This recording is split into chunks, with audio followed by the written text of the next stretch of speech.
తయారైంది. ఆయన government efficiency పెంచమంటే వారం రోజుల్లో ఉద్యోగులు ఏం చేశారో చెప్పాలంట. చార్లీ చాప్లిన్ మోడర్న్ టైమ్స్ సినిమా తీస్తాడు కదా, వాడు ఆ మెషిన్ దగ్గర తిరుగుతూ ఉంటే అన్నం తినడానికి టైం వేస్ట్ అని ఒక అన్నం దానంత కదా వాడు పని చేస్తుంటే అదే మొదటి రోజుల్లో అది అన్నం తెచ్చి ఇట్లా పెట్టే ఒక మెషిన్ కనిపెడతాడు.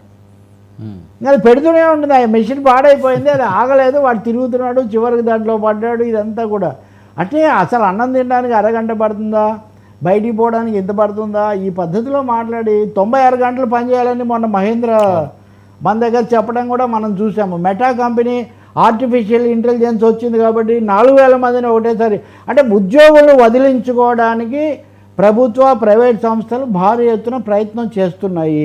ఉద్యోగులు దండకమారిగా కూర్చున్నారు, పని లేకుండా ఉన్నారని అసలు ఈయనకేం అధికారం? ప్రైవేట్ వచ్చి అడగటం ఏంటి? ఈయన వచ్చి ఆయనకి ఇవ్వాలంటే ఉద్యోగులకే ఎసరు పెట్టాడు, మెడ మీద కత్తిలాగా మస్కా కొడుతున్నాడు. ఇంకా ట్రంప్ తర్వాత అధ్యక్ష పదవికి ఆయనే పోటీ పడతాడని కూడా అందరూ భావిస్తున్నారు. ఇది ప్రపంచవ్యాపితంగా ఉద్యోగుల మీద సాగేటటువంటి పీడన అనండి, ఒక విధమైన ఒత్తిడి అనండి, పొమ్మని లేక పొగబెట్టినట్టుగా వాళ్ళే ఇప్పుడు విశాఖ ఉక్కు గురించి మనం ఇన్ని మాట్లాడుతుండగానే ఒక 7000 మందిని పంపించే పని చేస్తున్నాం. సో అది అంతకంటే ఇంకేం లేదు. స్వేచ్ఛ గీచ్ఛ అనే దేశంలో ఇలా జరగటం వాడు అష్యూర్డ్ కదా ఉద్యోగంలో తీసుకున్నప్పుడు. వాడు ఏంటి వారం రోజుల్లో ఏంటిది? నాకు ఉద్యోగం జాబ్ చార్ట్ ఏముందో దాని ప్రకారం నేను పనిచేస్తాను. నేను చేసానా లేదా నువ్వు ప్రొడక్షన్ చూసుకో, ఏదైనా తప్పు ఉంటే నాకు నోటీస్ ఇవ్వు, నేను సమాధానం చెప్తాను. కానీ ఇంత పబ్లిసిటీతో ప్రపంచం అంతా తెలిసే విధంగా అంటే భయపెట్టాలి. అమెరికా సమాజాన్ని, అమెరికాలో ఉద్యోగులను వీళ్ళను భయపెట్టాలి. వాళ్ళు లొంగిపోయి మరింత దాసోహం అనాలి.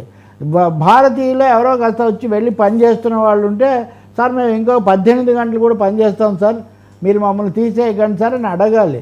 కాబట్టి ఉద్యోగులను పీడించడానికి, ఒత్తిడి పెట్టి బెదిరించి లొంగ తీసుకోవడానికి, మూడోది ఖర్చులు తగ్గించుకోవడం, ఆస్టరిటీ మెజర్స్ అంటారు, పొదుపు చర్యల పేరుతో ఖర్చులు తగ్గించుకోవడానికి ఆడుతున్న నాటకం తప్ప ఇది ట్రంప్ మస్క్ కలిసి ఆడుతున్న నాటకం.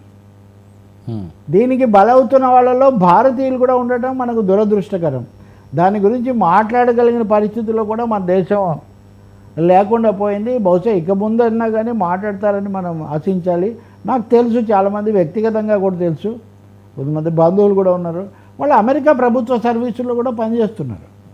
బయట నుంచి అవుట్ సోర్సింగ్ కిందో లేకపోతే కాంట్రాక్ట్ పద్ధతిలోనో పనిచేస్తున్నారు. సరే, మోదీ గారు దీని మీద సీరియస్గా యాక్షన్ తీసుకోవాల్సిన అవసరం ఏమో. ఇప్పుడు మీరు హెడ్డింగ్స్ పెట్టడమే కానీ మోదీ గారు ఇంతవరకు అసలు ఈ విషయమే మాట్లాడింది లేదు. అక్కడ మాట్లాడకపోగానే మోదీ గారు మన పర్యటనలో అమెరికా నుంచి పెట్రోలు, సహజ వాయువు, అణు పరికరాలు, F-35 విమానాలు కొంటామని అమెరికా వ్యాపారం బాగా పెరగడానికి ప్రాథమిక ఒప్పందం కుదుర్చుకొని వచ్చారు.